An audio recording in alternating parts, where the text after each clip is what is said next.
They call this elderly Mexican native Mama Africa for good reason. For years, she has purposefully cooked the cheapest, best-tasting food in Tapachula, the biggest border city in southern Mexico, for ever-increasing numbers of African migrants entering her native country from nearby Guatemala on their fantastic global journeys to the American southern border. The smuggling grapevine sang her praises, and as they tracked down her famous eatery, left an informal record of Mama Africa's years of feeding and advising on the walls of her restaurant. Somalis, Eritreans, Yemenis, Ethiopians, Ghanaians, Cameroonians, Congolese, and from Burkina Faso. But these days, Mama Africa notices that migrants from all over the world are entering Tapachula in the greatest numbers she's ever seen. Her restaurant fills all day with hungry migrants from beyond Africa, from Bangladesh, Iran, Yemen, and Pakistan. Her observation is in sync with that of U.S. Immigration and Customs Enforcement Commissioner Mark Morgan, who noted that President Trump's immigration policies had sharply reduced mass migration of Central Americans through Mexico the last few months. We've made tremendous strides, again, close those loopholes. What we are seeing, though, is a change in the demographics, though. And you and I talked about this, and this what happens often is it's not a surprise to us, is that the cartels and human smuggling organizations, they'll change their what we call TTPs, tactics, techniques, and procedures. So they saw that we were making progress towards stemming the flow of illegal immigration from the Northern Triangle countries, really taking billions of dollars out of their pockets, and they shifted. But not so much a new problem with migrants he calls Extra-Continentals. Indians, Africans, Haitians, Brazilians, I mean, the list goes on and on and on. That's what we refer to as extra-continental, other than Northern Triangle countries. Do you have numbers on how many we were seeing that are extra-continental? Yes, total. I mean, we're seeing thousands of each of those groups, and we're seeing from this time last year, we're seeing an increase, sometimes 200-300% of what we saw last year. Now, overall, those numbers relatively are fairly manageable, but when you start combining it, and then again, you start seeing it as an increased issue, we need to get out in front of it. These are non-Spanish speaking migrants who hail from some of the bloodiest hotspots in Africa, South Asia, and the Middle East. By citing this as an increased issue, Morgan means national security. Among extra-continentals are those from some 35 countries rife with Islamic terrorist groups and extremists, known to Homeland Security as special interest aliens. They typically fly into a South American nation and then move along established routes from Colombia through Panama's rugged Darien Gap jungle, and then on to Mexico. The question Homeland Security is duty-bound to answer is whether any of them are war criminals, murderers, or terrorists, especially problematic when most arrive with no identification.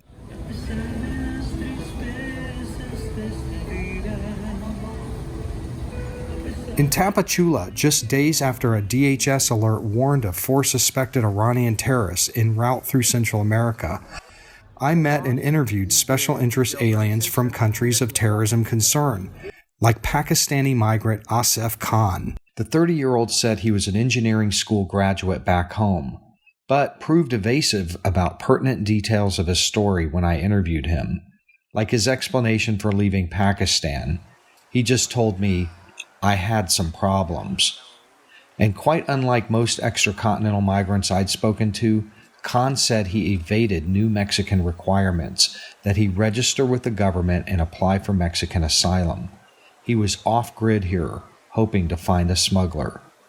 Should Khan ever reach the U.S. border, American intelligence officers may or may not be able to learn much about Mr. Khan, like if that's his real name, before he is waved into the country on a probable asylum claim.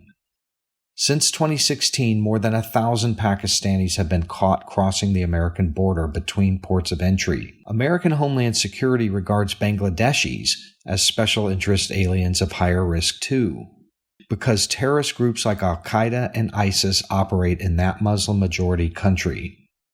Mama Africa told me of Iranians, Somalians, Syrians, and lots of Yemenis that they were in town coming to eat at her restaurant. I saw and met many Bangladeshis too. Thousands of Bangladeshis have been caught at the U.S. border in the last 5 years, 1,200 just in 2018.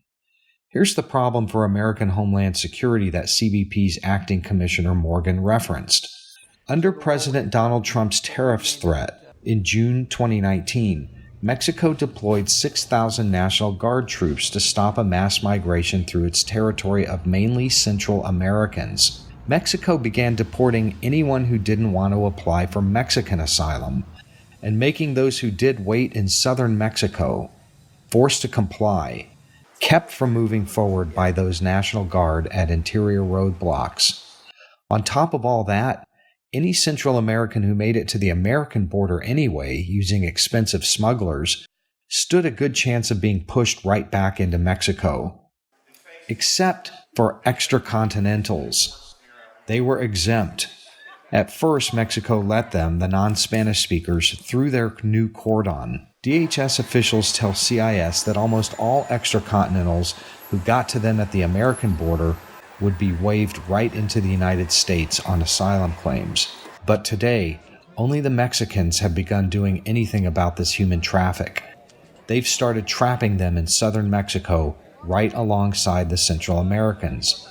But American Homeland Security sources admitted to CIS that the Americans are still letting in all Extra-Continentals and special interest aliens who can get past the Mexicans, creating intolerable frustration among them in Tapachula, and keeping the incentive on for them to either bust through or force the Mexicans to change this policy. The result? Riots and disturbances among extracontinental migrants in southern Mexico.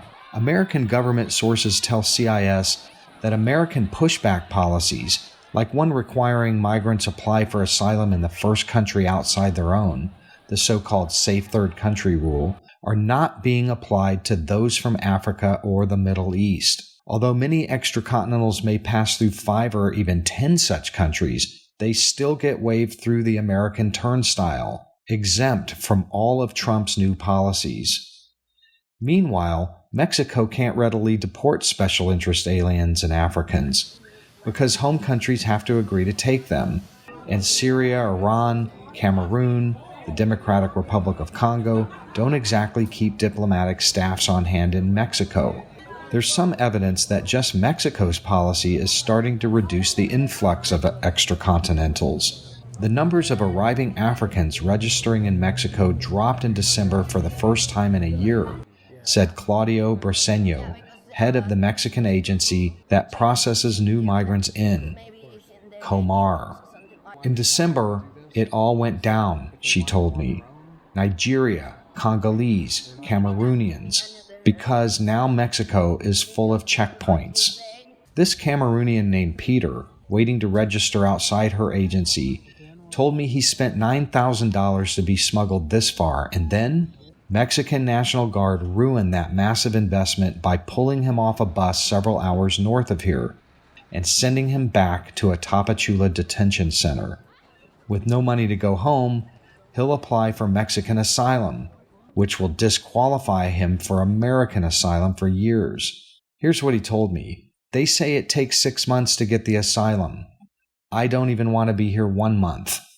But what Peter said next shows why fewer Cameroonians appear to be coming now, with just Mexico stopping them.